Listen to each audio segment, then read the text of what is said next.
What a great day to serve the Lord. I'm evangelist Mike McCurry, and I'd like to thank you for being a co-laborer together with me today here on the Bible Tract Echoes radio broadcast.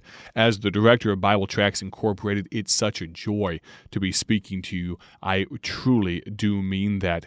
It kind of would be a little pointless for me to be talking to this microphone right now if there was nobody listening. And the fact that you are means so much to me. So thank you so very much for that. I greatly appreciate it. In just a moment, we are going to conclude our study in 1 Samuel chapter 13 and 14, looking at our impact, at your impact. Now remember that your impact is only inhibited by your imagination. I love hearing how people use gospel tracts and how people go above and beyond. It's not above and beyond because we're serving the King of Kings and the Lord of Lords. So really anything we do is just what we should be doing for him. But I love to hear as I travel church to church, got to travel 30,000 miles last year, and I got to meet so many different people doing so many inventive things. Even in a tumultuous year, even in a difficult year for some, people thinking outside the box about how they can bring glory and honor to God and to bring people to Christ. And so we're going to look at our impact, more specifically, my impact, your impact. Join me in 1 Samuel chapter number 14. Before we go any further, we're going to talk about one of my favorite gospel tracts.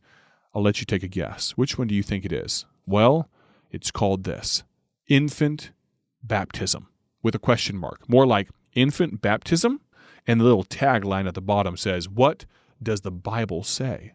What does the Bible say about infant baptism? Well, those of you that have heard me talk about this one before know that what it says on the inside always makes me chuckle. What does the Bible say about baby baptisms? Well, I'm not going to let the cat out of the bag. You're going to have to visit BibleTractsInc.org and order your very own sample packet, one each of every gospel tract that we put out for free all around the world. You can order that on BibleTractsInc.org. I'd be curious, for those that are listening right now, if you could guess how many sample packets we put out in the year 2020. What I'd like you to do is this. Text me your guess. 309-316-7240. Maybe we'll do a special gift of some kind. Maybe we'll give you a pen or a CD or something. If you can guess the closest, whoever gets the closest to how many sample packets. Now, I'm not going to give you any hints. No hints. You just have to guess blindly. You guess. How many sample packets did we put out from Bible Tracts Incorporated in the year 2020? Text me 309-316-7240. Now, I'm the radio host, not a game show host, so let's jump into the Bible study. What do you say? 1 Samuel chapter number 14. 1 Samuel chapter 14. Let me set the stage. Saul and Jonathan, his son, are facing off with the people of Israel against the mighty horde of the Philistines. Thousands upon thousands. They're vastly outnumbered. The children of Israel are hiding in caves, in thickets, in pits, on high places. Everywhere they can find that they think they won't be found, they're hiding because they're scared. Except for 600 people that are sitting with King Saul under a pomegranate tree. I'm guessing that they don't all fit under the pomegranate tree, but they're all sitting there. Verse number 2 of chapter 14 says, and Saul tarried in the uttermost part of Gibeah under a pomegranate tree. 600 people with him. But here's what happens. Jonathan makes a great impact for God in spite of a lot of things that seem to be going against him. For instance, Jonathan's impact was not reliant on the previous or the present administration. Understand this. Saul, right immediately previously to chapter 14, Saul made a grave error. He stepped into the priest's office. He did something he should not have done. He took the responsibility that only Samuel the priest should have had, and Saul went outside the bounds of his responsibility, but Jonathan did not use that as an excuse for why he could not do things for God.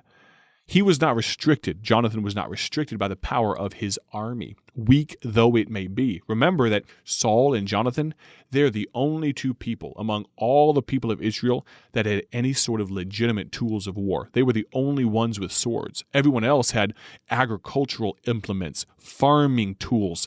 Saul and Jonathan, the only swords. And Jonathan didn't let that be an excuse. He was not restrained by a person's age. Even though Jonathan was a young man, he did not let that keep him from doing what he should do. His impact, furthermore, was not reduced, in verse number 2, by his parents' apathy. Even though Saul wasn't doing anything, even though he was lazing away under a tree there, scared out of his mind, Jonathan knew there was work to be done. In verse number 3 of chapter 14 of 1 Samuel, Jonathan also realized that his impact doesn't require other people's attention. Oh, if you and I could only learn this, that we don't need to have our name up in lights, that we don't need to get a slap on the back and an attaboy to do things for God. If we would do our duty simply because it's what we are supposed to do, then it's amazing what our impact could be. Let's look at verse number 4 and 5 of chapter 14. We pick up some new material here as we come to the conclusion of this thought about your impact. 1 Samuel 14 verses 4 and 5 says, "And between the passages by which Jonathan sought to go over unto the Philistines' garrison, there was a sharp rock on the one side, and a sharp rock on the other side, and the name of the one was Bozez, and the name of the other Sina. The forefront of the one was situate northward, over against Michmash, and the other southward, over against Gibeah." So I can point out here that Jonathan, he wanted to get to the Philistines because he wanted to take the fight to the enemy. But it was going to require that he go into some treacherous terrain. The topography did not favor Jonathan and his young armor-bearer, as just the two of them left everybody behind back under the pomegranate tree, and as they strode forward up the hill, they weren't between a rock and a hard place. They were between a rock and a rock. Let me point this out, that your impact shouldn't rely on a position of advantage. Let me illustrate this way. We love underdog stories. I love underdog stories. If I turn on a game, it doesn't really matter what the sport is, but if I turn on a game and I don't really have a dog in the fight, meaning I don't really have a team that I pull for more than the other, normally I'll just start cheering for whoever is losing. What I want is that comeback story. What I want is somebody to rise up in the fourth quarter and make a charge and bring their team back from the precipice of losing and somehow eke out a victory. That's kind of an American thing, isn't it? We love underdog stories. Except for when we become the underdog. You know what I'm saying? When we are the ones that have their back up against the wall, when we're the ones outnumbered like the Israelites were here, when we are the ones that it's just the two of us versus the world, all of a sudden we aren't that interested, spiritually speaking, in being the underdog. But our impact shouldn't rely on us having a position of advantage. Let's look at verse number 6 now. "And Jonathan said to the young man that bare his armor, Come, let us go over unto the garrison of these uncircumcised. It may be that the Lord will work for us. For there is no restraint to the Lord to save by many or by few." Let's look at that phrase again. It may be that the Lord will work for us. Your impact doesn't represent your personal accomplishment. If you know that going in, it will completely change the opportunity that God has to do a work on your behalf. Because if he knows he's going to get the glory from the get-go, when you're not going to try to hold back a portion of what you've promised to God like Ananias and Sapphira did, when God knows that all the glory and all the honor and all the praise are to him and him alone, friend, that's when he likes to work. And Jonathan here, I believe, was able to secure the advantage of having God on his side, in part because he said, it may be that the Lord will work for us. We know we're not going to do it by ourselves, but if God is part of this thing, we can win. Your impact doesn't represent your personal accomplishments. Now, for sake of time, I'm not going to belabor these last few points, but look at verse number 7, if you would. And his armor-bearer said unto Jonathan, Do all that is in thine heart, turn thee. Behold, I am with thee, according to thy heart.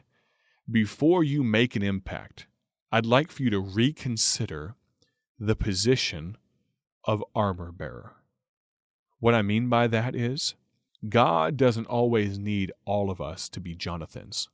Sometimes we need to be the nameless, the faithless, but the faithful armor-bearer that looks at our pastor, and maybe wife looks at your husband as he lays out the amazing things, the visions that God has given him, and just says this, all right, that sounds pretty crazy, but I'm all in if you are. Do all that is in thine heart. We need to be a support to the Jonathans in our life. Not all of us are going to have, again, our name up in lights. Some of us need to lift the hands of the man of God like Aaron and Hur did for the hands of Moses. Reconsider the position of armor bearer. What happens when we make an impact? What is the sum total goal of everything we've been talking about for this entire week? Well, look at verse number 21.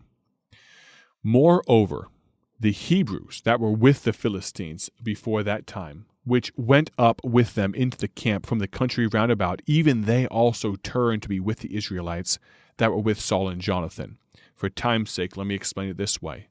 Remember all those Israelites that we talked about on Monday back in chapter 13, verses 5 and 6 or so? Remember how they were hiding in caves and in thickets and in pits and in high places, everywhere they could hide and get their head in the sand? Remember all of them? Well, now, because Jonathan, and we brushed over for time's sake, but in verses 9 and 10, 11, 12, Jonathan and his armor-bearer do a great work for the cause of Christ. And what happens? Everybody comes together, and revival propagates all over the place. Verse number 13, and Jonathan climbed upon his hands and upon his feet, and his armor-bearer after him, and they fell before Jonathan, and his armor-bearer slew after him. And that first slaughter which Jonathan and his armor-bearer made was about 20 men, within as it were an half acre of land. Verse 15, there was a trembling in the host. The Philistines ran scared. Why? Because somebody made an impact. I should say 2 people made an impact. A young man, Jonathan, a young man, the armor-bearer, and the entire people of Israel were rallied to the cause of Christ. Friend, let's make an impact. Join us next week on the Bible Tract Echoes radio broadcast. Have a great day for His glory. God bless.